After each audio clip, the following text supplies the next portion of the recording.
Hello everyone, this is Rupesh Kumar and welcome you all in IT Jam 2016 to 2005 Thermodynamic Paper Solution Series. आज हम लोग बात करेंगे jam 2012 का question है। थर्मोडायनेमिक्स से रिलेटेड क्वेश्चन है जो डायग्राम बेस्ड क्वेश्चन होते हैं। और आपको बताते चले कि इस तरह के जो क्वेश्चन होते हैं जो डायग्राम बेस होते हैं, पीवी डायग्राम बेस बहुत ही इंपॉर्टेंट होते हैं एग्ज़ाम के दृष्टिकोण से। तो इनका एक एक करके आप इसमें किस तरह के क्या क्या कंसेप्ट्स यूज कर सकते हैं उसको आप ध्यान से देखिएगा। क्या क्या क्वेश्चन पढ़ते समय डाटा दिया है उसको भी नोट करते जाइएगा ताकि आप आसानी से उसको कैलकुलेट कर सकते हैं। तो एक बार आप बिना देखे अपने से सॉल्व करने की कोशिश करें और अगर नहीं बनता है तो फिर आप इसको देख के सॉल्यूशन लें। तो आइए फटाफट क्वेश्चन को रीड करते हैं। The PV diagram below represents an ideal monoatomic gas. देखिए दोस्तों यहाँ पे कह दिया है कि एक मोनोएटॉमिक गैस है, ठीक है। और मोनोएटॉमिक गैस जैसे दिया है तो आपको इसका सीपी और सीवी मालूम हो जाना चाहिए। दोस्तों मोनोएटॉमिक गैस का जो सीवी होता है वो 3/2R होता है और जो सीपी होता है वो 5/2R होता है। यानी कि जो गामा होता है दोस्तों मोनोएटॉमिक के लिए वो 1.67 होता है, क्योंकि गामा एडियाबेटिक फैक्टर क्या होता है दोस्तों, CV/CP होता है। और मोनोएटॉमिक के लिए CV होता है 5/2R और CV होता है 3/2R। डिवाइड करिएगा दोस्तों तो आएगा 5/3। 5/3 को अगर डिवाइड कीजिएगा तो 1.67, यानी कि मोनोएटॉमिक के लिए गामा का वैल्यू कितना होता है दोस्तों, 1.67। तो देखिए कहीं ना कहीं दिया हुआ है ideal monoatomic gas cycle for 1 mole of A gas. 1 मोल दिया हुआ है, मतलब स्मॉल एन इक्वल टू 1 दिया है। नंबर ऑफ मोल का हम लोग अगर बात कर रहे हैं, ठीक है, तो ये भी दिया हुआ है। In terms of the R, मतलब यूनिवर्सल गैस कांस्टेंट के टर्म्स में calculate T at points J K L and M. दोस्तों आर के टर्म में अपने को टेम्परेचर टी निकालना है। किस किस पॉइंट पे निकालना है आपको यहाँ पे साइकिल में दिख रहा होगा, point J, point K, point L और पॉइंट एम। इस चारों पॉइंट का हमें टेम्परेचर निकालना है in terms of R. Okay, also calculate the heat rejected and heat absorbed during the cycle and the efficiency of the cycle। दोस्तों हमको ये भी निकालना है कि कितना टोटल हीट रिजेक्ट हो रहा है, कितना हीट एब्जॉर्ब हो रहा है और इस साइकिल का इफ़िशियंसी क्या है। दोस्तों अगर हम लोग डेल्टा क्यू यानी चेंज इन हीट निकाल रहे हैं और वो अगर पॉजिटिव आ रहा है, मतलब वो हीट एब्जॉर्ब्ड है, पॉजिटिव जो क्यू आता है वो हीट एब्जॉर्ब्ड होता है और जो नेगेटिव क्यू आता है उसको क्या कहते हैं हम लोग, हीट रिजेक्टेड, ठीक है। यानी कि रिजेक्ट हीट को नेगेटिव साइन से इंडिकेट करते हैं और जो एब्जॉर्ब्ड हीट होता है दोस्तों उसको अपन प्लस क्यू से रिप्रेजेंट करते हैं। उसके बाद अपने को इफ़िशियंसी भी निकालना है। इफ़िशियंसी क्या होता है दोस्तों, work done by heat absorbed, work done by heat absorb, delta Q absorb, ठीक है। ये ध्यान में रखिएगा, नॉट रिजेक्ट, एब्जॉर्ब्ड। तो आइए अपन फटाफट एक एक करके शुरू करते हैं। आप जैसे कि यहाँ पीवी डायग्राम देख रहे होंगे दोस्तों, ये वाई एक्सिस में प्रेशर है जो किलो पास्कल में है। Kilo pascal, pascal is the ऐसा unit of pressure but kilo is the 10⁻3, ठीक है। और ये वॉल्यूम ऐसा यूनिट में सीधा दिया हुआ है मीटर क्यूब में, ओके। और ये देखिए 0.03 है, ये 0.1 है मीटर क्यूब, ये 80 किलो पास्कल है और ये 160 किलो पास्कल है। जे से हम लोग मान लेते हैं ये के से शुरू हो रहा है प्रोसेस, तो यहाँ पे प्रेशर, वॉल्यूम और टेम्परेचर P1 V1 T1 है यहाँ पे। चूँकि ये आइसोबारिक प्रोसेस है, आप देख रहे हैं इस प्रोसेस में प्रेशर कांस्टेंट है 160 किलो पास्कल पे। तो जब हम लोग एल पॉइंट पे पहुँचेंगे तब भी हमारा प्रेशर P1 का P1 ही रहेगा, लेकिन वॉल्यूम और टेम्परेचर चेंज करेगा, V2 और T2 हो जाएगा, ठीक है। उसके बाद अगर आप एल से एम की बात करेंगे तो आप देख रहे हैं कि एल से हम लोग जब एम आ रहे हैं तो हमारा वॉल्यूम 0.1 ही रह रहा है, यानी कि ये आइसोकोरिक प्रोसेस है, इसमें वॉल्यूम कांस्टेंट है। तो यानी कि प्रेशर चेंज होगा P1 से P2, वॉल्यूम चेंज नहीं होगा, V2 ही रहेगा और फिर टेम्परेचर चेंज होगा T2 से T3। उसी तरह सिमिलरली देखिए जब के से एल का ठीक कंप्रेशन हो रहा है, ये आइसोबारिक कंप्रेशन है, ये के से एल आइसोबारिक एक्सपेंशन था। और ये देखिए अब यहाँ पे जो है आइसोबारिक कंप्रेशन हो रहा है, सॉरी नॉट आइसोबारिक कंप्रेशन नहीं, ये आइसोकोरिक कंप्रेशन हो रहा है क्योंकि वॉल्यूम डिक्रीज कर रहा है, ठीक है। प्रेशर तो कांस्टेंट है, इसमें ये एक्सपेंशन हो रहा था, इसमें देखिए कंप्रेशन हो रहा है। तो आप देखेंगे पॉइंट एम से एल जाने पे क्या हो रहा है, फिर से देखिए प्रेशर कांस्टेंट है 80 किलो पास्कल पे, क्योंकि यूनिट किलो पास्कल के टर्म में इसको ध्यान रखना बहुत ज़रूरी है, बहुत बच्चे इसको मिस करते हैं। आप देखेंगे कि इस पॉइंट से जब हम एम से जे जा रहे हैं तो हमारा प्रेशर P2 का P2 ही रह गया, लेकिन वॉल्यूम V2 से चेंज हो गया। कितना चेंज हो गया, हम लोग किस पॉइंट पे पहुंच गए, इस पॉइंट पे वॉल्यूम V1 था, उसी पॉइंट पे देखिए हम लोग फिर से पहुंच गए, तो इस पॉइंट का भी वॉल्यूम V1 है, ठीक है। तो यहाँ पे वॉल्यूम V1 था, यहाँ पे वॉल्यूम V1 होगा, प्रेशर P2 ही रहेगा क्योंकि प्रेशर इस प्रोसेस में देखिए कांस्टेंट है 80 पे। और टेम्परेचर लेकिन चेंज होगा, टेम्परेचर T3 से कितना हो जाएगा, T4 हो जाएगा। तो अपने को निकालना क्या है, T1, T2, T3, T4 और फिर ये जो प्रोसेस है KL, LM, MJ और JK, चारों प्रोसेस में हीट निकालना है, हीट चेंज। और फिर देखेंगे कौन रिजेक्टेड कितना है और एब्जॉर्ब्ड कितना है, ठीक है। और फिर देन वर्क डन निकाल के इफिशियंसी निकाल लेंगे। तो आइए सबसे पहले शुरू करते हैं हम लोग फॉर द प्रोसेस K2L। ये जो प्रोसेस आप देख रहे हैं K2L, ये दोस्तों आइसोबारिक प्रोसेस है। इस प्रोसेस में क्या है, P कांस्टेंट है, ठीक है। आइसोबारिक प्रोसेस मतलब प्रेशर कांस्टेंट होता है। दोस्तों अगर आप आइडियल गैस इक्वेशन आपको याद हो, PV इक्वल टू NRT, चूँकि अभी जो सिचुएशन है आइडियल गैस का है और चूँकि N1 है तो ये इसको ना ही भी लिखे तो कोई दिक्कत नहीं है। तो यहाँ से अगर P देखिएगा आप निकालेंगे तो RT बाई ये V उठ के इधर आ जाएगा तो RT बाई V हो जाएगा, ठीक है। यानी प्रेशर P कितना आ रहा है, RT बाई V आ रहा है, जो कि यहाँ पे हम लिखे हैं। आप देखिए दोस्तों यहाँ से आप देख सकते हैं कि इस R को उठा के इधर ले आएंगे तो क्या बचेगा, P divided by R is equal to T by V बचेगा ना। दोस्तों इस प्रोसेस में अभी P कांस्टेंट है और R तो हमारा यूनिवर्सल गैस कांस्टेंट है, तो ये पूरा टर्म P बाई R क्या हो गया, कांस्टेंट हो गया। और अगर ये पूरा टर्म कांस्टेंट हो गया दोस्तों तो ये T बाई V जो टर्म है ये भी क्या होगा, कांस्टेंट होगा। दोस्तों अगर T by V term constant होगा तो इसका जो कंपोनेंट होगा यानी कि T1 बाई V1 मस्ट भी इक्वल टू क्या होगा, T2 बाई V2। आशा करता हूँ दोस्तों ये कंसेप्ट मैं आपको समझा पा रहा हूँ, क्योंकि ये बहुत ही इंपॉर्टेंट कंसेप्ट है और इसके बिना थर्मोडायनेमिक्स में इस तरह के कंसेप्ट जहाँ पे अप्लाई होते हैं वो अच्छे प्रॉब्लम एक अच्छे स्टैंडर्ड के माने जाते हैं। और इससे ज़्यादा हार्ड नहीं पूछा जाएगा आपका, ये जो क्वेश्चन है इससे ज़्यादा हार्ड जहाँ में पूछता नहीं है, अभी तक तो नहीं पूछा गया है, आप भविष्य में पूछा जाए उसकी बात अलग है। तो इस तरह से हमारा क्या मिल गया, T1 by V1 equal to T2 by V2। अब देखिए हम क्या करेंगे, हम लोग K से L प्रोसेस में जा रहे हैं। तो जब K से L प्रोसेस में जाएंगे तो हमारा इनिशियल टेम्परेचर T1 है, फाइनल टेम्परेचर T2 है। चलिए यहाँ भी T1 और T2 ही हमने लिया है, फर्स्ट और सेकंड टेम्परेचर को। उसके बाद ये V1 V2 लेना है अपने को, तो चलिए यहाँ भी V1 है, यहाँ भी V2 है, बहुत बढ़िया, ओके। लेकिन V1 V2 का हमको मालूम है। देखिए V1 कितना मालूम है दोस्तों, इस पॉइंट का वॉल्यूम कितना है, ये है 0.03, इस पॉइंट का वॉल्यूम कितना है 0.1 मीटर क्यूब। तो देखिए V1 हो गया 0.03 और V2 हो गया 0.1, डायग्राम से हमने लिख दिया। अब देखिए हम क्या करेंगे इसको आगे। अब देखिए यहाँ से हमने T2 को T1 के टर्म्स में निकाल लिया, T2 को T1 के टर्म्स में निकाल लिया तो 10/3 T1 आ गया। कितना आ गया, 10/3 T1। दोस्तों 10/3 T1 आ गया। अब अपने को T1 निकालना है, T1 निकाल के यहाँ पुट कर देंगे तो T2 निकल जाएगा।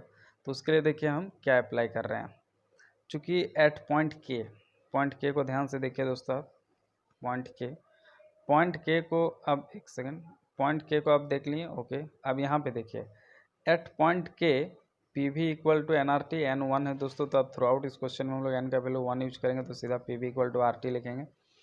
एट पॉइंट के आप देख सकते हैं कि जो PV इक्वल टू RT है, यहाँ से अगर आप सब में 1 कर देंगे फॉर पॉइंट के, ये जो पॉइंट के था डायग्राम में, इसके लिए अगर आप अप्लाई करेंगे, आप यहाँ पे देख पा रहे होंगे, यस। ये जो पॉइंट के है दोस्तों, यहाँ पे प्रेशर को P1 माने हैं, वॉल्यूम को V1, टेम्परेचर को T1। तो ये जो आपको इक्वेशन दिख रहा है PV इक्वल टू RT, इसको अगर आप पॉइंट के लिए अप्लाई करेंगे तो P P1 बन जाएगा, V V1 बन जाएगा और T T1 बन जाएगा और R तो कांस्टेंट है। तो इस तरह से हमारे यहाँ से T1 कितना निकलेगा दोस्तों, P1 V1 बाई R निकलेगा कि नहीं, यस। T1 कितना निकलेगा, P1 V1 बाई R। दोस्तों P1 का देखिए वैल्यू अपने को मालूम है, P1 का वैल्यू कितना मालूम है दोस्तों, देखिए 160 किलो पास्कल। V1 का मालूम है 0.03 और R तो यूनिवर्सल गैस कांस्टेंट है।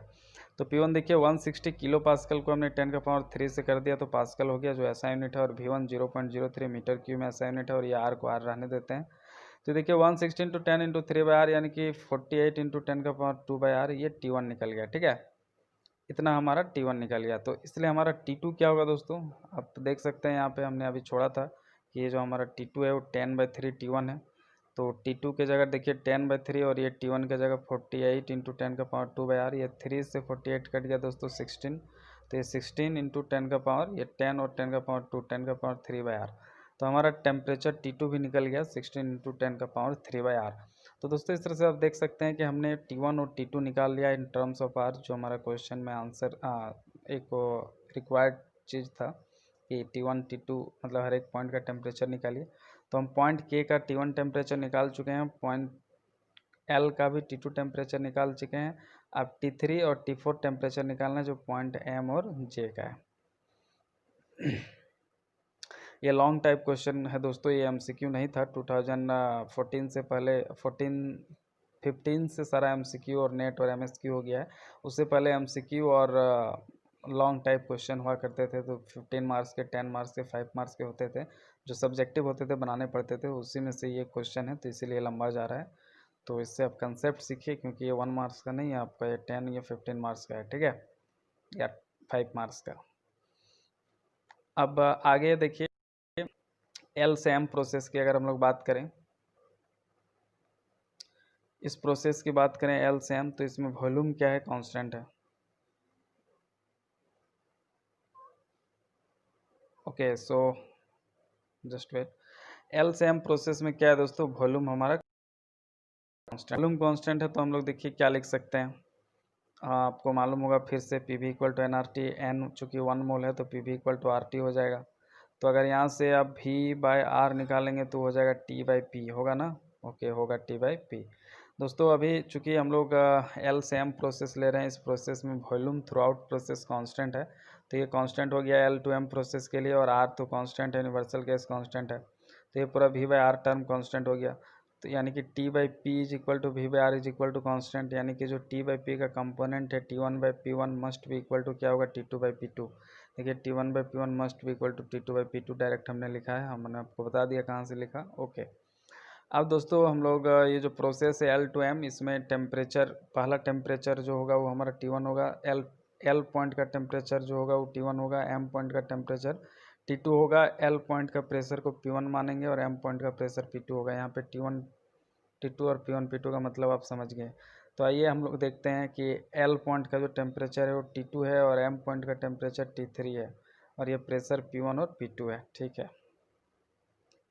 तो यहाँ पे अकॉर्डिंगली हम लोग मॉडिफाइड कर लेते हैं। L पॉइंट का टेम्परेचर T2 है और M पॉइंट का टेम्परेचर T3 है, और ये P1 है 160 किलो पास्कल 10 का पावर 3, और ये प्रेशर M पॉइंट का है 80, यानी कि 80 इंटू 10 का पावर 3 किलो पास्कल था, तो 10 का पावर 3 से मल्टीप्लाई किया। दोस्तों 10 का पावर 3 10 का पावर 3 कट गया, 82 जा 16 160 भी कट गया, तो ये देखिए T3 आ गया, T2 बाई 2 आ गया। T3 यहाँ से कितना आ गया, सॉल्व करने के बाद T3 आ गया हमारा T2 बाई 2, और हम लोग T2 निकाल चुके हैं दोस्तों अभी ऊपर में। अभी आप देख सकते हैं कि हमने यहाँ T2 निकाला है 16 इंटू 10 का पावर 3 बाई आर, और अगर T2 बाई 2 करेंगे तो ये 2, तो यानी 8 इंटू 10 का पावर 3 बाई आर, वही हमारा T3 हो जाएगा, ठीक है। तो हमारा देखिए T3 आ गया, T2 बाई 2, T2 को वैल्यू पुट कर दिया 8 इंटू 10 का पावर 3 बाई आर। तो आर के टर्म में हमारा थर्ड टेम्परेचर भी निकल गया। अब फोर्थ टेम्परेचर निकालने के लिए हमें M से J जाना पड़ेगा, M से J जाना पड़ेगा। फिर इस प्रोसेस में देखिए प्रेशर कांस्टेंट है, प्रेशर कांस्टेंट है, तो आप प्रेशर जब कांस्टेंट होता है तो हम लोग ये वाला फार्मूला यूज करते हैं T1 V1 equal to T2 V2। T1 यहाँ पे का मतलब है दोस्तों इनिशियल, अभी हमारा प्रोसेस क्या है, MJ है, यानी M पॉइंट का टेम्परेचर को हम T1 मानते हैं, इसमें T1 है, ठीक है, और J पॉइंट का जो टेम्परेचर है वो हमारा T2 है इस केस में। M पॉइंट का जो वॉल्यूम होगा वो V1 है इस केस में, और जो J पॉइंट का वॉल्यूम है वो V2 होगा इस केस में, ठीक है। तो ये नोटिफिकेशन T1 V1 डिपेंड कर रहा है आप किस प्रोसेस का बात कर रहे हैं। जिस प्रोसेस में जा रहे हैं उस पहला पॉइंट का सारा जो वैल्यू होगा वो 1 सब्सक्रिप्ट लेगा, और जो सेकंड पॉइंट का होगा वो सेकंड सब्सक्रिप्ट लेगा, जैसे T1 V1 T2 V2 and so on. तो MJ प्रोसेस में जो हमारा दोस्तों टेम्परेचर होगा T1, यानी कि M पॉइंट का टेम्परेचर होगा वो T3 होगा, और ये टेम्परेचर J पॉइंट का T4 होगा, और वॉल्यूम ये V2 होगा, और ये वॉल्यूम V3 होगा, सॉरी V1 होगा। तो V2 से V1 में जा रहा है वॉल्यूम, देखिए T1 के जगह कितना हो गया, T3 हो गया, और T2 के जगह T4 हो गया, और M पॉइंट का वॉल्यूम जो है वो V1 नहीं है, वो है 0.1, और J पॉइंट का जो वॉल्यूम दरअसल वो V2 है, और V2 0.1 है, और J पॉइंट का जो वॉल्यूम है दोस्तों वो V1 है, और वो 0.03 है। तो हमने रख दिया M और J पॉइंट का वॉल्यूम और टेम्परेचर, जैसा कि डायग्राम में दिखाया गया था। तो ये हमें इक्वेशन मिला, आप वहाँ से पुट कर सकते हैं डायग्राम से। तो यहाँ से आप देखिए सॉल्व करके T4 आ गया, T3 डिवाइडेड बाई 0.1 इंटू 0.03, और अभी अभी हम लोग T3 का वैल्यू निकाल चुके हैं दोस्तों। T3 का वैल्यू देखिए यहाँ पे निकालना है 8 × 10⁻³ उन सारे वैल्यू को रख दीजिए और ये सॉल्व करने के आ रहा है 24 × 10⁻² /r। तो इस तरह से हमारा जो जे पॉइंट का टेम्परेचर था T4 टेम्परेचर वो भी निकल गया आर के टर्म्स में। तो हमारा पहला होमवर्क कंप्लीट हो गया। अब दूसरा होमवर्क क्या है कि हीट रिजेक्टेड निकालना है, फिर हीट एब्जॉर्ब निकालना है और देन इफिशियंसी निकालना है। तो आइए देखते हैं।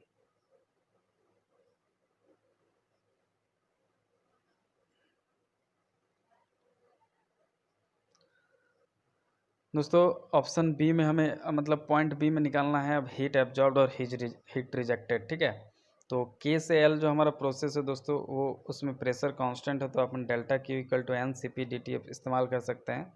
एन नंबर ऑफ मोल 1 है और मोनोएटॉमिक गैस है तो सी पी कितना होगा 5/2r होगा और डी टी यानी चेंज इन टेम्परेचर। तो जब हम लोग के से एल प्रोसेस में जाएंगे तो चेंज इन टेम्परेचर कितना होगा, फाइनल टेम्परेचर होगा temperature at point L minus initial temperature होगा टेम्परेचर एट पॉइंट के, यानी कि टी माइनस टी के, temperature at point L minus temperature at point के। तो ये 5/2r इंटू टी एल मतलब पॉइंट एल पे जो टेम्परेचर है उसको हमने डायग्राम में अभी T2 माना है और टी के का जो टेम्परेचर है उसको T1 माना है। आप डायग्राम देख सकते हैं। तो इस तरह से हमारा जो डेल्टा क्यू आ गया और हमने T2 और T1 निकाला है दोस्तों। देखिए 5/2r और ये T2 का वैल्यू रख दिया, अभी अभी निकाला था, और T1 का वैल्यू रख दिया। By solving it we will get delta Q equal to 280 × 10⁻² joule. और चूँकि पॉजिटिव आया दोस्तों तो हमने आपको बताया था कि जो हम लोग हीट ऐड करते हैं देते हैं यानी कि पॉजिटिव वैल्यू है, और हीट का अगर वैल्यू नेगेटिव आता है मतलब वो रिजेक्ट कर रहा है सिस्टम हीट। ठीक है, तो ये एब्जॉर्ब्ड हीट हो गया। उसी तरह एल से एम जो प्रोसेस है दोस्तों, एल से एम जो प्रोसेस है उसमें delta Q equal to N C V D T हो जाएगा, क्योंकि वो उसमें वॉल्यूम कांस्टेंट है तो इसलिए स्पेसिफिक हीट कांस्टेंट वॉल्यूम हो जाएगा। जिस प्रोसेस में प्रेशर कांस्टेंट है उसमें P constant N C P D T हो जाएगा। ठीक है, तो इसमें क्या होगा delta Q N C V D T. तो एन नंबर ऑफ मोल 1 है, सी भी मोनोएटॉमिक गैस के लिए 3/2r और डी टी मतलब चेंज इन टेम्परेचर यानी कि temperature at point M minus temperature at point L. और हम लोग अकॉर्डिंग टू डायग्राम ये T3 माइनस T2 हो जाएगा और T3 T2 का हम लोग वैल्यू निकाले हैं। सब पुट कर दीजिए, आर का भी वैल्यू रहने दीजिए आप, आर को आर के टर्म्स में कट जाएगा। देखिए डेल्टा क्यू नेगेटिव आ रहा है -12 10⁻³ जूल, यानी कि ये हीट रिजेक्टेड है। ठीक है, उसी तरह से एमजे प्रोसेस के लिए फिर से प्रेशर कांस्टेंट है तो डेल्टा क्यू का फॉर्मूला होगा N C P D T. ये सी पी और सी वी कब ले रहे हैं समझ पा रहे हैं, जब वॉल्यूम कांस्टेंट है और जब प्रेशर कांस्टेंट है। मोनोएटॉमिक गैस के लिए सी पी हो जाएगा 5/2r, N number of mole 1 दिया हुआ है क्वेश्चन में, और D T change in temperature at point J minus temperature at point A, यानी टी जे माइनस टी एम यानी कि T4 माइनस T3। और T4 T3 अभी सब निकाल चुके हैं हम लोग। देखिए उसको रख के हम सॉल्व कर रहे हैं तो फिर से नेगेटिव आ रहा है -140 10⁻² जूल, तो ये भी हीट रिजेक्टेड होगा। और जे से के जो प्रोसेस है उसमें delta Q equal to N C V D T है, तो फिर से चूँकि वॉल्यूम कांस्टेंट है जे के प्रोसेस में तो सी वी हो जाएगा सी वी 3/2r मोनोएटॉमिक के लिए, और D T temperature at point के माइनस टेम्परेचर एट पॉइंट जे यानी T1 minus T4। Bye solving it you will get the positive delta Q that is 36 × 10⁻² joule. और चूँकि पॉजिटिव वैल्यू है हीट चेंज का यानी कि ये हीट एब्जॉर्ब्ड हो रहा है इतना। ठीक है, सिस्टम इतना हीट ले रहा है। तो टोटल हीट रिजेक्टेड कितना हो गया, सारा नेगेटिव वाला को एक साथ ऐड कर लीजिए तो इतना टोटल हीट रिजेक्ट हो रहा है यानी कि 26 किलो जूल। नेगेटिव तो बता रहा है कि रिजेक्ट हो रहा है, तो बोलेंगे कितना रिजेक्ट हुआ, तो सिर्फ बोलेंगे 26 किलो जूल रिजेक्ट हुआ, क्योंकि रिजेक्ट वर्ड यूज करो या नेगेटिव साइन यूज करो बात एक ही है। टोटल हीट कितना एब्जॉर्ब हुआ, तो 316 10⁻² जूल यानी कि लगभग 31.6 किलो जूल। किलो जूल में कन्वर्ट कर रहे हैं और कुछ नहीं। ठीक है, तो ये हमारा ऑप्शन बी का आंसर हो गया। हमें इफ़िशियंसी निकालना था तो हमको उसके लिए क्या करना पड़ेगा दोस्तों, हमने निकाला नहीं है, लेकिन अगर आप निकालना चाहते हैं तो उसके लिए आपको डालना पड़ेगा। इफ़िशियंसी क्या हो जाएगा इस साइकिल का, work done divided by heat absorbed वाला जो पार्ट है। ठीक है, अब वर्क डन कैसे निकालेंगे मैं थोड़ा सा आपको बता देता हूँ। हाँ, दो ही प्रोसेस में वर्क डन निकालना है। ओके, सो आप ये जो प्रोसेस देख रहे हैं के से एल, इसमें क्या है वॉल्यूम चेंज हो रहा है और बाकी एल से एम में वॉल्यूम कांस्टेंट है तो वर्क डन जीरो होगा। ये जे से के वाला प्रोसेस इसमें वॉल्यूम कांस्टेंट है तो चूँकि पी डी वी होता है वर्क डन, तो ये भी इसमें वर्क डन जीरो होगा। तो दो प्रोसेस में कोई वर्क डन होगा नहीं, सिर्फ वर्क डन जो होगा दोस्तों हमारा इस प्रोसेस में एक होगा और दूसरा इस प्रोसेस में होगा। ठीक है, तो अब ये वर्क डन होगा कितना वो मैं आपको बता देता हूँ। चूँकि केएल प्रोसेस में अगर आपको फर्स्ट लॉ ऑफ थर्मोडायनेमिक्स मालूम होगा दोस्तों तो अच्छा, उससे पहले हम लोग क्या पूरा साइकिल का टोटल हीट नेट हीट निकाल सकते हैं? हीट एब्जॉर्ब टोटल पूरा साइकिल में कितना हीट एब्जॉर्ब हो रहा है वो हम लोग निकाल चुके हैं। और इस पूरा साइकिल में चेंज इन इंटरनल एनर्जी कितना होगा? जीरो होगा ना? यस। अगर आप बात करें कि टोटल वर्क डन इस प्रोसेस में कितना होगा, तो अगर आप ये यूज करें delta Q is equal to D U plus delta W, पूरा साइकिल का हम बात कर रहे हैं, तो पूरा साइकिल का अगर हमको वर्क डन निकालना है तो पूरा साइकिल में change in internal energy zero होगा, क्योंकि वन कंप्लीट साइकिल में ये चूँकि सिर्फ इनिशियल और फाइनल पोजीशन पर डिपेंड करता है, तो कंप्लीट साइकिल के लिए डी यू साइक्लिक प्रोसेस के लिए जीरो हो जाएगा चेंज इन इंटरनल एनर्जी। तो जो भी वर्क डन होगा वो हमारा पूरा साइकिल के लिए वो हमारा होगा पूरा साइकिल का डेल्टा क्यू के बराबर होगा। तो पूरा साइकिल का डेल्टा क्यू कितना होगा दोस्तों? पूरा साइकिल का डेल्टा क्यू निकालने के लिए प्लस माइनस सबको ऐड करना पड़ेगा। समझ पा रहे हैं? पूरा साइकिल के लिए पूरा ये प्लस माइनस ऐड करना पड़ेगा, यानी कि यहाँ पे देखिए ये -26 किलो जूल और ये +31.6 किलो जूल। तो पूरा साइकिल के लिए डेल्टा क्यू कितना मिल रहा है? 31.6 माइनस 26, तो 27, 28, 29, 30, 31 यानी 5.6 किलो जूल मिल रहा है। ठीक है, इसको सॉल्व कीजिए, कितना मिल रहा है? 5.6 किलो जूल। तो ये हो गया पूरा साइकिल के लिए हीट। तो पूरा साइकिल के लिए ये वर्क डन निकल गया। ठीक है, बहुत आसानी से निकाल लिया डेल्टा डब्लू। अब इस डेल्टा डब्लू को अगर सिर्फ हीट एब्जॉर्ब से क्यू एब्जॉर्ब से डिवाइड कर देंगे, यानी क्यू एब्जॉर्ब कितना है? 31.6 किलो जूल है दोस्तों। तो ये देखिए किलो जूल कट गया, और 5.6 को अगर आप ये 31.6 से डिवाइड करेंगे तो जो आएगा देखिएगा वो लेस देन 1 आएगा, और ऑफकोर्स इफिशियंसी लेस देन 1 होना चाहिए। तो हमारा इस साइकिल के लिए क्या हो जाएगा दोस्तों? इफिशियंसी हो जाएगा।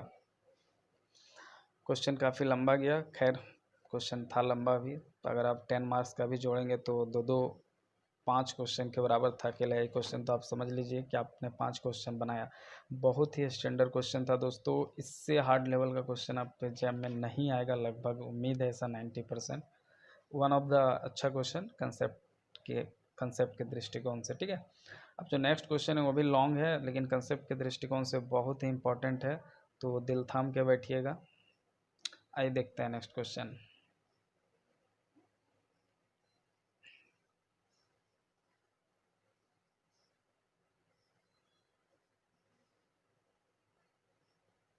ओके, सो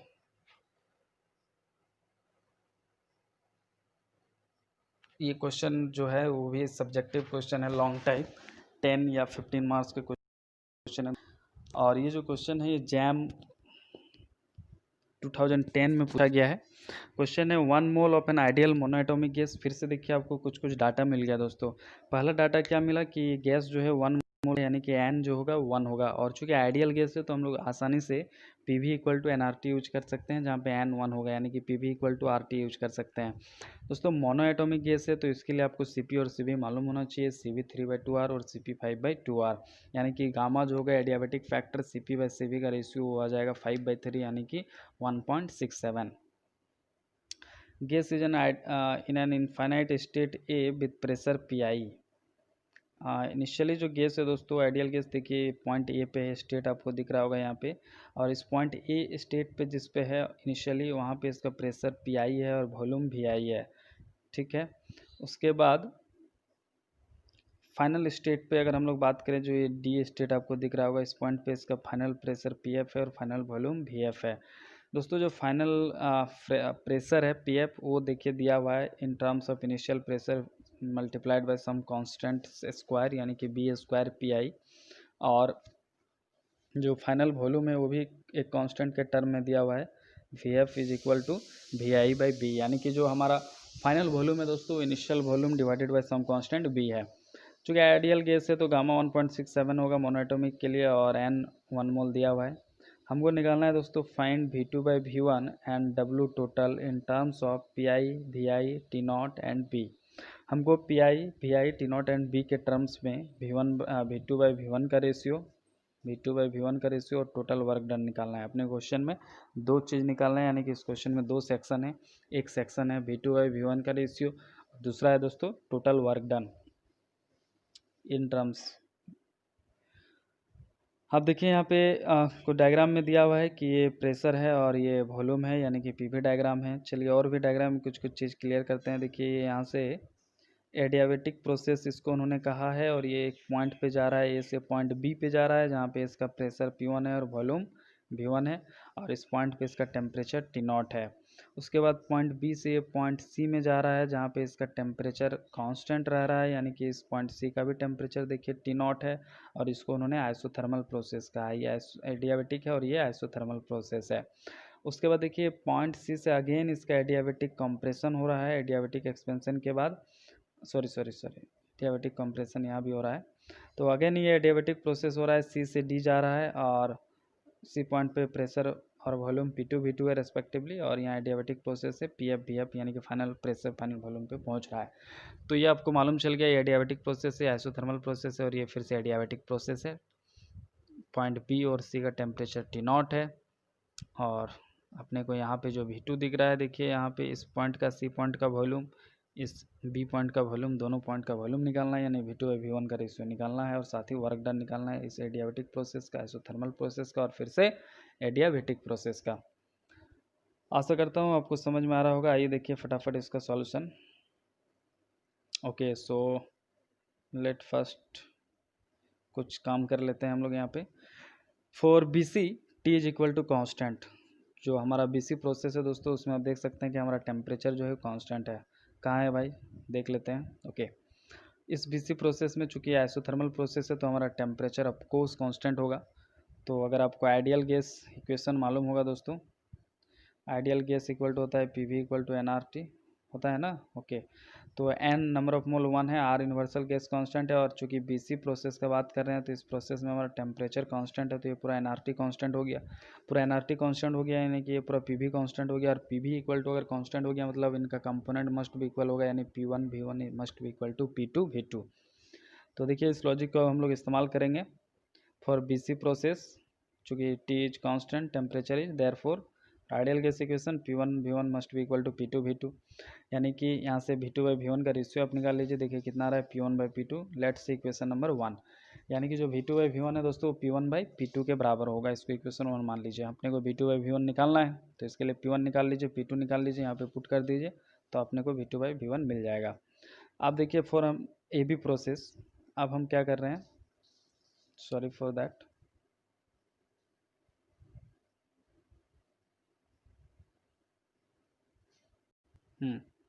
ओके, सो अब आप देख सकते हैं कि जो AB प्रोसेस है यहाँ पे दोस्तों, ए से बी जो प्रोसेस है क्या है, एडियाबेटिक प्रोसेस है। तो आप देख सकते हैं यहाँ पे कि एडियाबेटिक प्रोसेस है ए से बी, उसके लिए क्या होता है, एडियाबेटिक प्रोसेस के लिए एक इक्वेशन होता है PV to the power gamma is equal to constant. ठीक है, PV का power gamma equal to constant होता है ना, यस, जहाँ पे गामा एडियाबेटिक फैक्टर है। तो अगर PV का power gamma equal to constant होता है, इसका मतलब PV का पावर गामा का जो कंपोनेंट होगा वो भी मस्ट भी इक्वल होगा, यानी कि P1 V1 gamma equal to P2 V2 gamma. तो ए पॉइंट पे हमारा PI है इनिशियल प्रेशर, तो PI VI और वॉल्यूम VI है, यानी PI VI का गामा इक्वल टू, और ये पॉइंट बी पे क्या है, जहाँ पे फाइनली जा रहा है एडियाबेटिक प्रोसेस, ए से बी में जा रहा है ना, तो फाइनल पॉइंट है बी, और फाइनल पॉइंट बी का प्रेशर है P1 और वॉल्यूम है V1, यानी कि PI VI का gamma equal to, sorry, PI VI to the power gamma must भी equal to P1 V1 to the power gamma. तो यहाँ से आप देखिए क्या निकाल रहे हैं, हम P1 निकाल रहे हैं। P1 आ जाएगा PI VI बाई V1 का पावर गामा।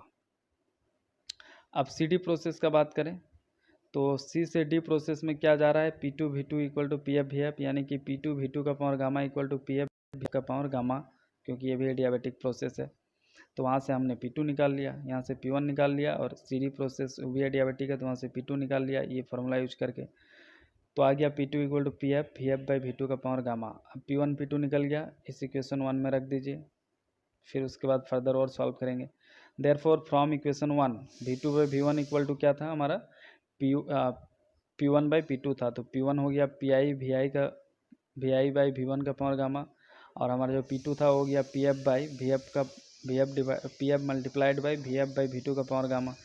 तो देखिए यहाँ से कटेगा क्या, आप देख सकते हैं, ये PI को हमने रहने दिया, देखिए PI रह गया, और उसके बाद ये यहाँ पे देखिए VI/V1 VI/V1 ये VF/V2 का पावर गामा है, तो हॉल का पावर गामा कर ले रहे हैं और इस टर्म को रिवर्स कर लें क्योंकि वो मल्टीप्लाई में जा रहा है। तो देखिए V2/VF कर लिए और पूरा का पावर हॉल पावर गामा हो गया, और ये PF दिया हुआ है in terms of PI, that is BA² PI। Question में दोस्तों हमारा फाइनल प्रेशर इनिशियल प्रेशर के टर्म्स में दिया हुआ है, that is PF equal to कितना दिया हुआ है, BA² PI दिया हुआ है। अभी हमने देखा था, उसको पुट कर दिया, तो ये देखिए PI कट गया, और यहाँ पे भी देखिए कुछ कट रहा है क्या, नहीं कट रहा है, नहीं कटेगा क्योंकि इनिशियल और फाइनल वॉल्यूम में भी रिलेशन दिया हुआ है। देखिए यहाँ से बचा क्या, V2/V1 इक्वल टू यहाँ से 1/BA² बचा, और ये ब्रैकेट में देखिए VI का VI, और ये जो हमारा V1 है, V1 दिया हुआ है, सॉरी ये V2 और V1 को रहने दीजिए, V2/V1, और ये जो VF है फाइनल वॉल्यूम वो VI के टर्म्स में दिया है।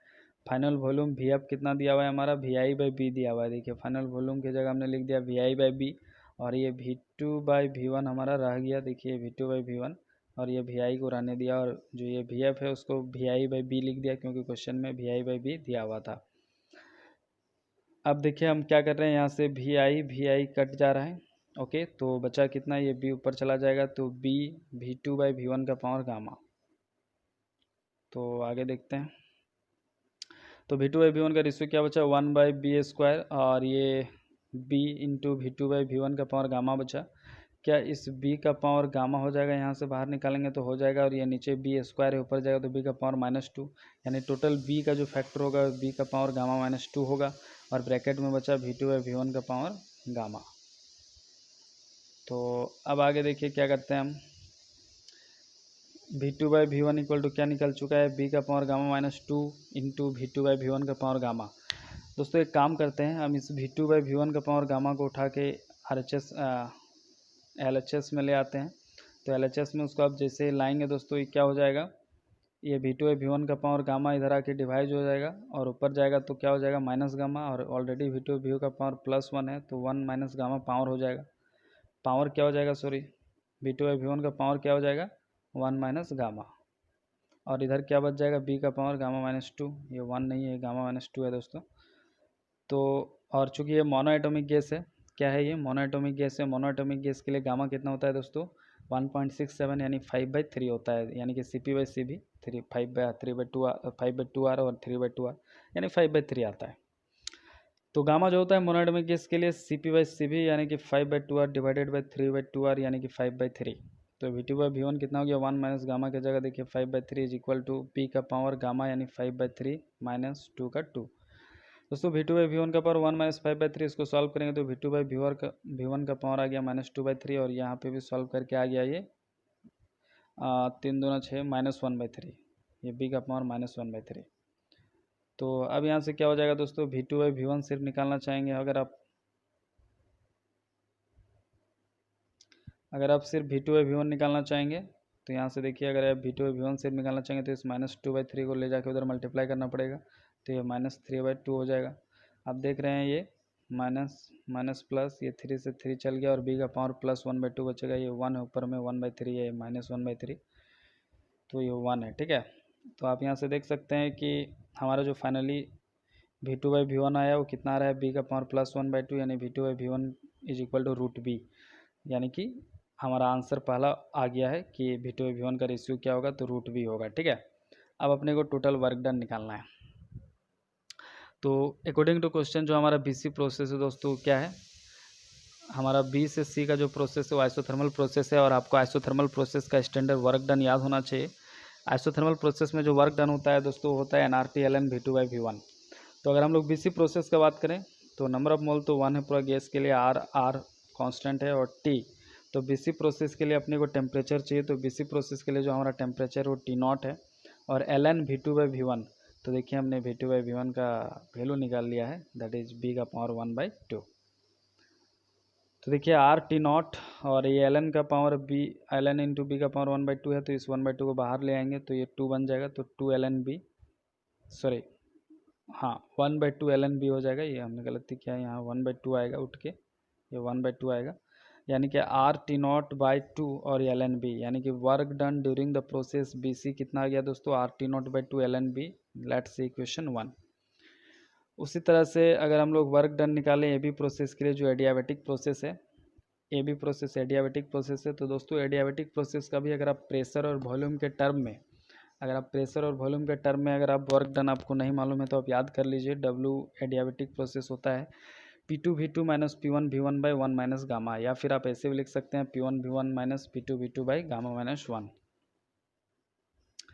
यानी कि फाइनल प्रेशर एट पॉइंट, ये देखिए P2 या 2 सब्सक्रिप्ट जिस चीज़ पे लगा है उसका मतलब वो पॉइंट बी का है, और जहाँ 1 सब्सक्रिप्ट लगा है मतलब वो पॉइंट ए का है, समझते हैं ना। ओके, तो पॉइंट बी पे प्रेशर और वॉल्यूम कितना, अच्छा इसको हम लोग देखिए पहले रिवर्स कर लिया हमने, P1V1 minus P2V2 by 1 gamma minus, अच्छा sorry no no no, point B का जो हमारा प्रेशर होगा वो P2 होगा, और पॉइंट बी का जो वॉल्यूम होगा वो V2 होगा, और पॉइंट बी पे हमारा प्रेशर P1 है अकॉर्डिंग टू क्वेश्चन, और वॉल्यूम V1 है, माइनस P1 V1 का यह मतलब है दोस्तों पॉइंट ए का इनिशियल पॉइंट का प्रेशर और वॉल्यूम, तो इनिशियल पॉइंट का प्रेशर और वॉल्यूम अभी का जो सिचुएशन है उसमें दिया हुआ है PI/VI, और 1 माइनस गामा मोनोएटॉमिक के लिए गामा 5/3।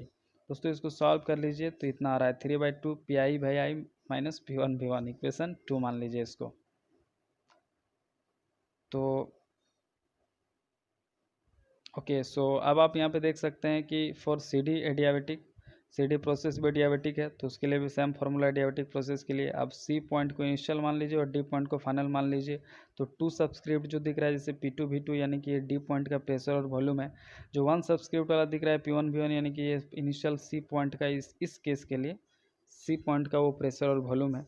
तो देखिए फाइनल पॉइंट PF/VF माइनस जो C पॉइंट है उसका प्रेशर वॉल्यूम है P2V2, 1 माइनस गामा है 5/3, सॉल्व कर लीजिए तो इतना आ रहा है, इसको इक्वेशन 3 मान लीजिए। ये हम लोग C और B पॉइंट का कहाँ से वैल्यू रख रहे हैं तो यहाँ से डायग्राम में आप देख सकते हैं, ठीक है। ये देखिए C पॉइंट का है P2V2, D पॉइंट का PF/VF, B पॉइंट का P1V1 और A पॉइंट का PI/VI, ठीक है। आशा करता हूँ आपको समझ में आ रहा होगा।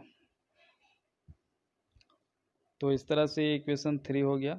तो जो वर्क डन टोटल होगा दोस्तों, टोटल वर्क डन के लिए हम लोग क्या करेंगे, तीनों प्रोसेस का वर्क डन को जोड़ देंगे।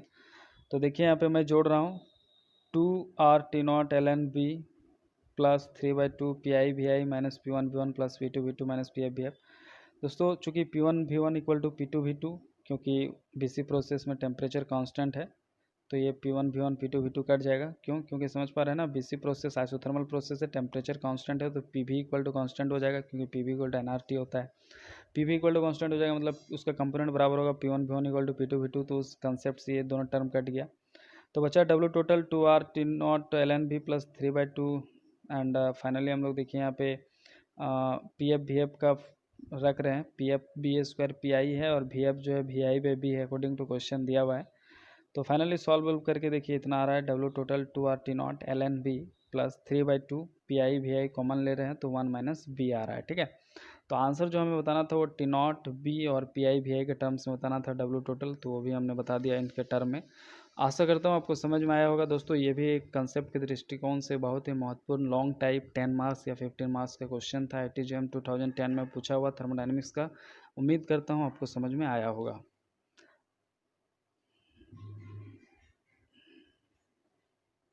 आइए देखते हैं नेक्स्ट क्वेश्चन।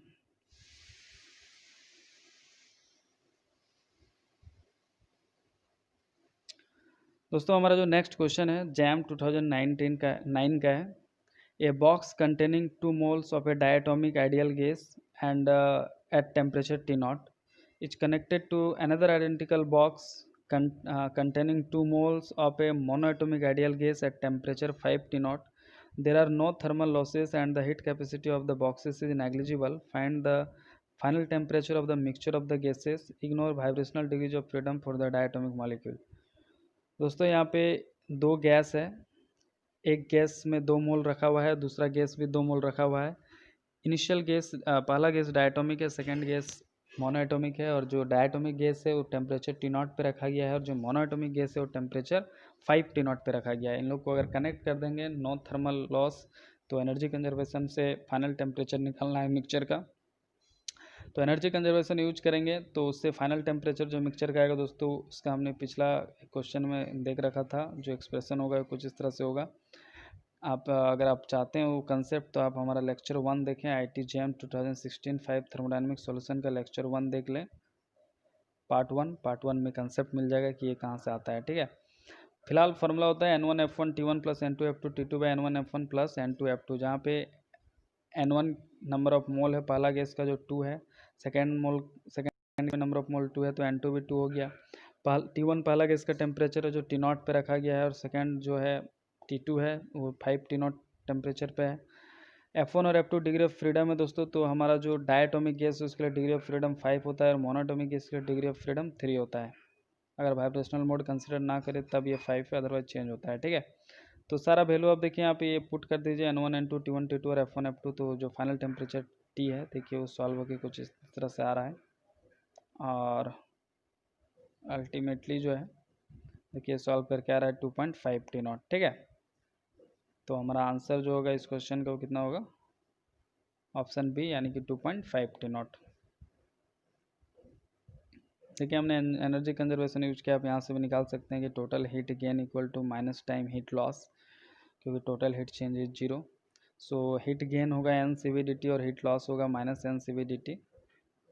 तो एन नंबर ऑफ मोल 2 था, सी वी 5/2 और D T T minus T not, -2 था नंबर ऑफ मोल, और ये सी वी जो गैस है जो हीट लॉस कर रहा है वो मोनोएटॉमिक गैस लॉस कर रहा है, दैट इज़ 3/2R, और उसका टेम्परेचर कितना होगा, मान लेते हैं अगर फाइनल टेम्परेचर T है तो फाइनल टेम्परेचर माइनस इनिशियल, तो इनिशियली मोनोएटॉमिक गैस 5 T0 पे था तो T-5 T0।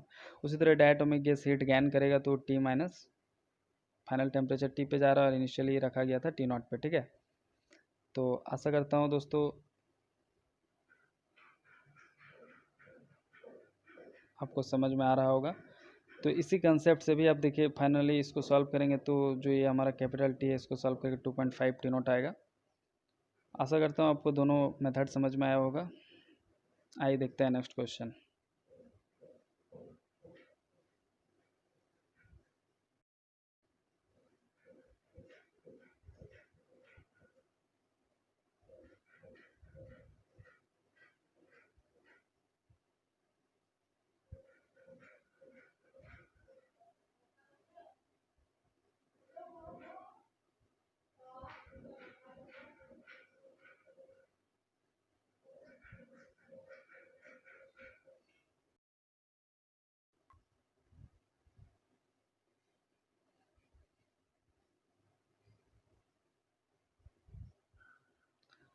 कुछ पहले आसान क्वेश्चन देख लेते हैं दोस्तों। Okay, so let's see this question. ये जैम 2005 में पूछा गया था, बीच के हमने कुछ क्वेश्चन अभी स्किप किया है क्योंकि लगातार बड़े बड़े सारे लॉन्ग टाइप क्वेश्चन हो जा रहे थे, तो आप भी बोर हो जाएंगे, मैं भी बोल बोल के थक गया हूँ। तो चलिए कुछ शॉर्ट क्वेश्चन देख लेते हैं जो 1 या 2 मार्क्स के थे। जैम 2005 में ये जो क्वेश्चन पूछा गया था, क्वेश्चन है द वैल्यू ऑफ एस यानी कि entropy at absolute zero temperature is. तो एब्सोल्यूट जीरो टेम्परेचर पे एंट्रोपी क्या होगा, zero for all material, finite for all material, zero for some and non zero for other, unpredictable for any material. दोस्तों अगर आपको change in entropy का अगर formula मालूम हो तो जो हमारा चेंज इन एंट्रोपी होता है वो होता है delta S equal to D Q by T. ठीक है, और चूँकि आप ऐसा सोच रहे होंगे कि जब टेम्परेचर जीरो हो जाएगा तो इस फार्मूला के अकॉर्डिंग क्या हो जाना चाहिए, 1/0 यानी इनफाइनाइट, यानी कि चेंज इन एंट्रोपी कितना हो जाना चाहिए था, इनफाइनाइट हो जाना चाहिए था। लेकिन वास्तविकता में एंट्रोपी का डिफिनेशन जानना आपको बहुत इंपॉर्टेंट है। Entropy is a measure of randomness, entropy is a measure of randomness. ठीक है, किसी भी सिस्टम में कितना रैंडमनेस है, कितना डिसऑर्डरनेस है, उसका मेजर करता है एंट्रोपी। आप इमेजिन कीजिए दोस्तों उस सिचुएशन का जब हमारा टेम्परेचर एब्सोल्यूट जीरो को रीच करेगा। तो जब टेम्परेचर जीरो को रीच करेगा दोस्तों तो किसी तरह का मॉलिक्यूल्स में वाइब्रेशन होगा ही नहीं, किसी तरह का एजिटेशन होगा ही नहीं, वो मोशन करेंगे नहीं, उनका मोशन सीज हो जाएगा। आप समझ रहे हैं, टेम्परेचर जब 0 केल्विन हो जाएगा तो मोशन सिस्टम का सीज हो जाएगा। और अगर मोशन सिस्टम का सीज हो गया, उनके अंदर में जो भी पार्टिकल्स हैं, एटम्स वगैरह, इलेक्ट्रॉन्स, वो अगर मोशन कर ही नहीं रहे हैं दोस्तों तो रैंडमनेस की बात ही नहीं आती है। जब रैंडमनेस की बात ही नहीं आती है, डिसऑर्डरनेस की बात ही नहीं आती है, तो फिर उसका मेजरमेंट का भी बात नहीं आना चाहिए। उसका मेजरमेंट नहीं होगा क्योंकि वो है ही नहीं, तो फिर वो क्वांटिटी ज़ीरो हो जाना चाहिए। और आपको याद है ना, एंट्रोपी मतलब मेजरमेंट ऑफ रैंडमनेस, डिसऑर्डरनेस, तो जीरो हो जाएगा। तो देखिए यहाँ पे एक कॉन्ट्राडिक्शन है कि अकॉर्डिंग टू दिस टेम्परेचर जब जीरो पुट करोगे तो ये जीरो इन्फाइनाइट होना चाहिए था, लेकिन वास्तविकता में रियलिटी फिजिकली क्या बोल रहा है कि नहीं, इंट्रॉपी जीरो होगा, क्योंकि टेम्परेचर जीरो होगा तो मोशन सीज हो जाएगा, तो रैंडमनेस रहेगा ही नहीं, तो इंट्रॉपी जीरो हो जाएगा। समझ पा रहे हैं? Okay. So S is a measure of degree of randomness या disorderness at T equal to 0 Kelvin all motion ceases, so entropy change in entropy is 0 या the value of entropy is 0। ठीक है, तो ऑप्शन ए जो होगा दोस्तों इस question का क्या होगा, हमारा करेक्ट ऑप्शन होगा। आशा करता हूँ आपको समझ में आया होगा। आइए देखते हैं next question.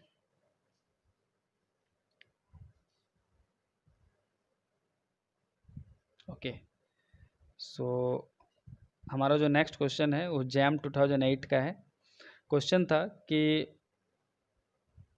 P equal to T equal to constant at equilibrium, then which one of the following is are correct? G is minimum, H is maximum, F is minimum and U is zero, यानी कि internal energy zero. दोस्तों इस question के लिए हम लोग example 8 को जो देखेंगे, इसमें P प्रेशर और T टेम्परेचर कांस्टेंट है एट इक्विलिब्रियम, तो आप बताना है कि इनमें से कौन सा ऑप्शन सही है।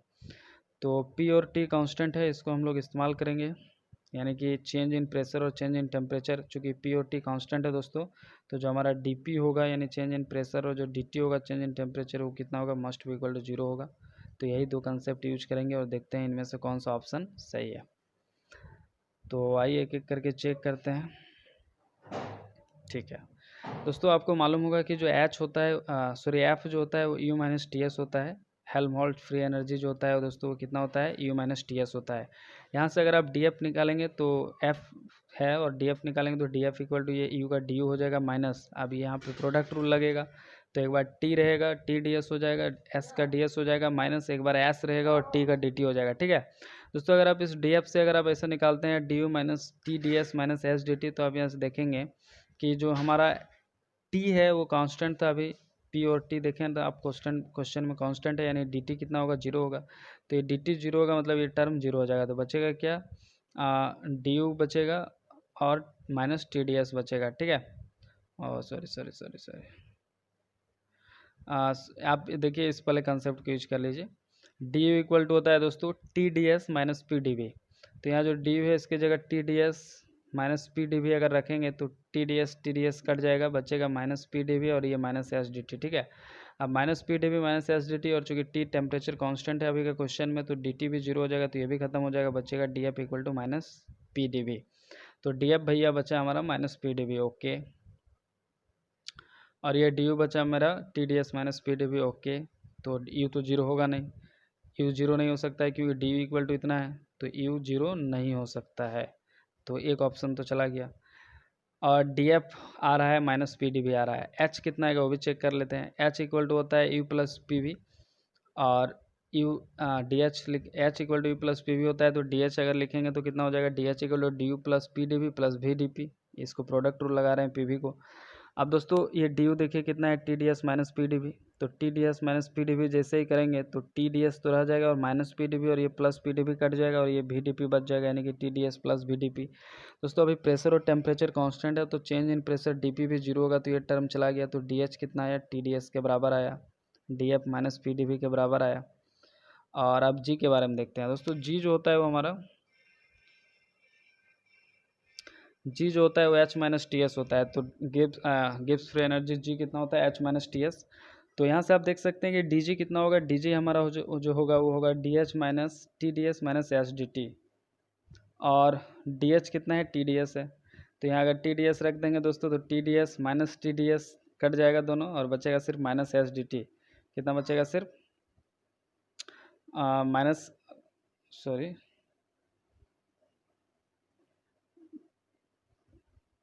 हाँ, सिर्फ बचेगा दोस्तों T D minus S D T बचेगा, डी जी इक्वल टू कितना बचेगा, सिर्फ माइनस एस डी टी बचेगा। और चूंकि टेम्परेचर अभी कांस्टेंट है दोस्तों, तो ये पूरा डी टी जीरो हो जाएगा, तो ये पूरा D G equal to zero हो जाएगा। ठीक है, at constant temperature and pressure D G equal to zero हो जाएगा, यानी जी इक्वल टू कांस्टेंट हो जाएगा। तो आइए अब देखते हैं कि हमारा कौन सा ऑप्शन सही है।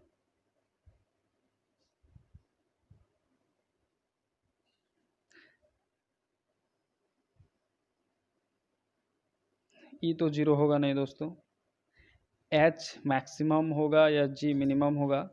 तो देखिए एच पॉजिटिव है और एफ जो है वो हमारा डी एफ के बारे में हम कुछ कह नहीं सकते हैं, क्योंकि D F equal to minus P D भी है, तो एफ के बारे में कुछ कह नहीं सकते हैं, उसमें डी एफ के बारे में कह सकते हैं। लेकिन जी जीरो आ रहा है, इसका मतलब जी मिनिमम है, one of the minimum value. तो अभी जो हमारा आंसर होगा वो ऑप्शन नहीं होगा कि जी का वैल्यू मिनिमम जीरो आ रहा है। ठीक है, अब आइए देखते हैं नेक्स्ट क्वेश्चन।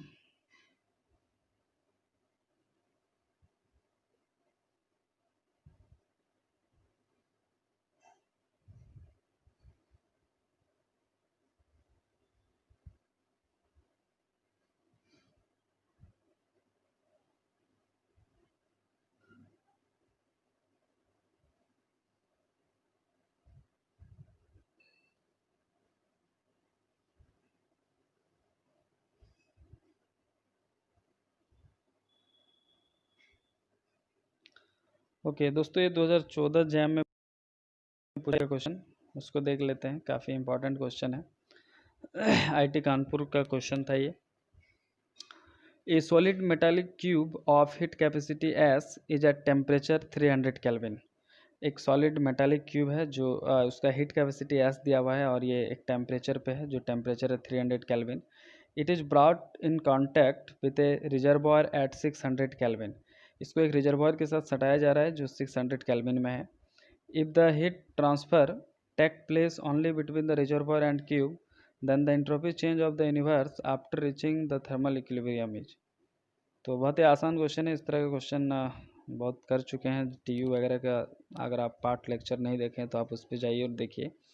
दोस्तों सबसे पहले change in entropy of universe निकालना है, तो अपने को निकालना पड़ेगा change in entropy of cube and then reservoir, and दोनों को ऐड करेंगे तो यूनिवर्स का हो जाएगा। ठीक है, तो change in entropy of the cube कितना हो जाएगा, उसको डेल्टा एस वन मान लेते हैं। तो चूँकि आपको एंट्रोपी का फॉर्मूला मालूम है, टोटल चेंज इन एंट्रोपी का integration delta Q by T.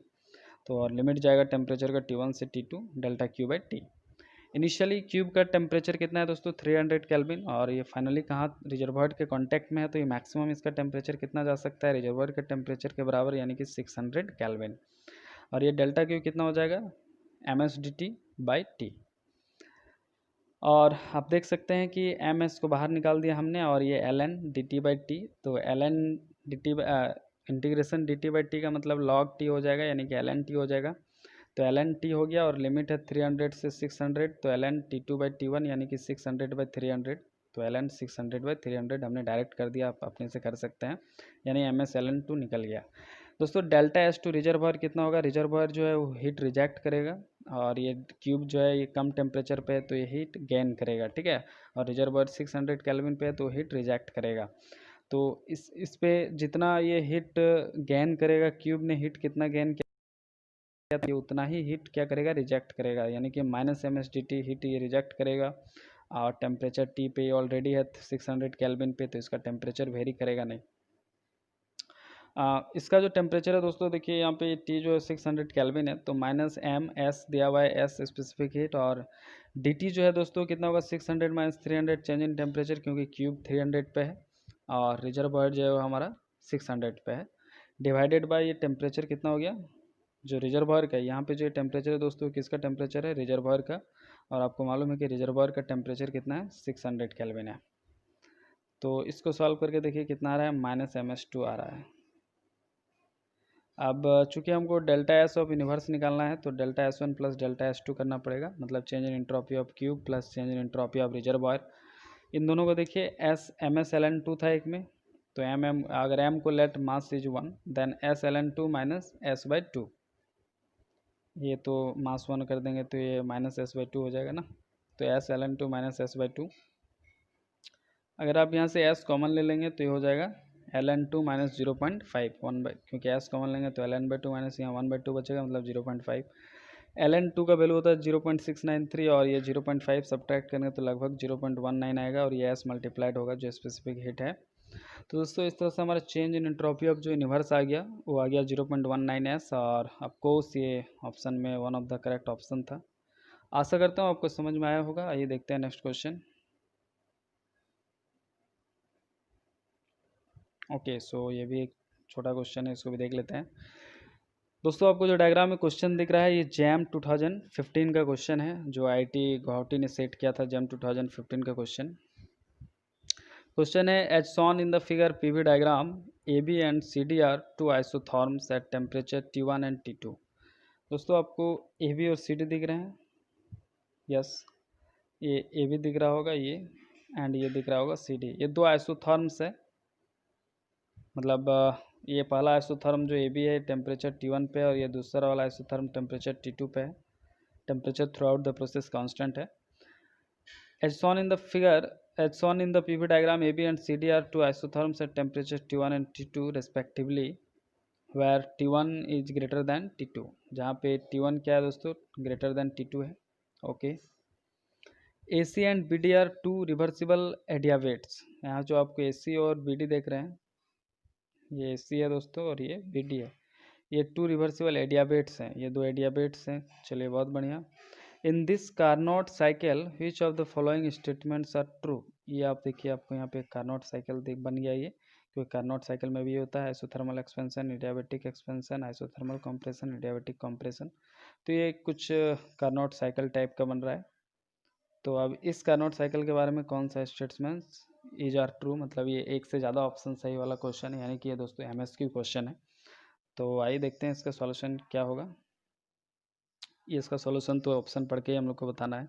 पहला ऑप्शन में कह रहा है कि क्या Q1/T1 इक्वल टू Q2/T2। तो पहले आपको समझा देते हैं Q1/T1 Q2/T2 क्या है।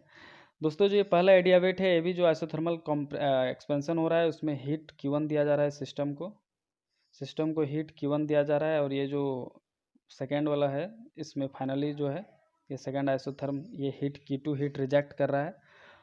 T1 पहला आइसोथर्म का टेम्परेचर है, यानी कि सोर्स का टेम्परेचर, और T2 लाइक सिंक का टेम्परेचर है, जो हीट को रिजेक्ट कर रहा है Q2 उसको सिंक मान लिया, इसका टेम्परेचर T2 है।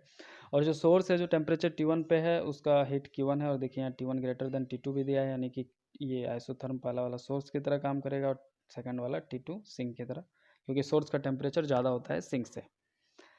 तो Q1/T1 इक्वल टू Q2/T2। चूँकि ये कार्नोट आइडियल साइकिल है दोस्तों, तो of course Q1/T1 equal to Q2/T2 होगा, क्योंकि आपको कार्नोट साइकिल मालूम होगा कि जो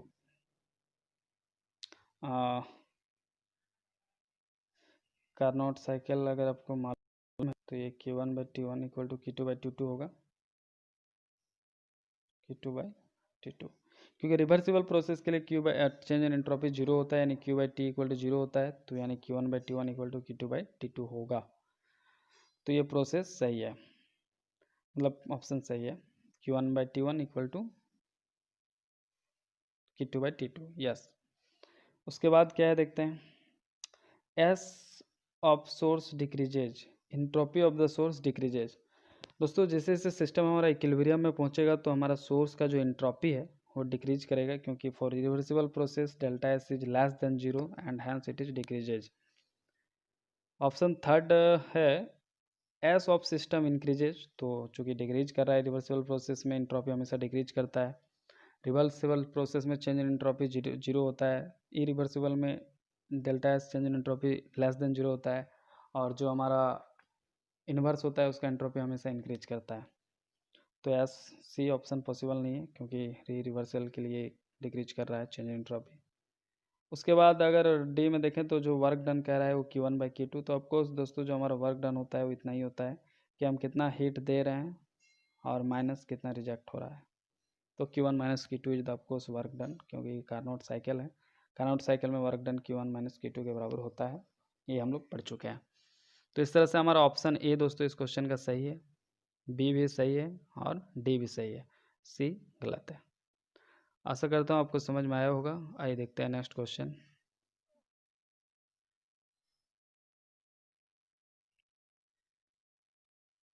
दोस्तों इस लेक्चर के लिए हम लोग यहीं तक रखते हैं, और नेक्स्ट लेक्चर में मिलेंगे आगे के जो रेस्ट क्वेश्चन बच गए हैं इस टॉपिक में।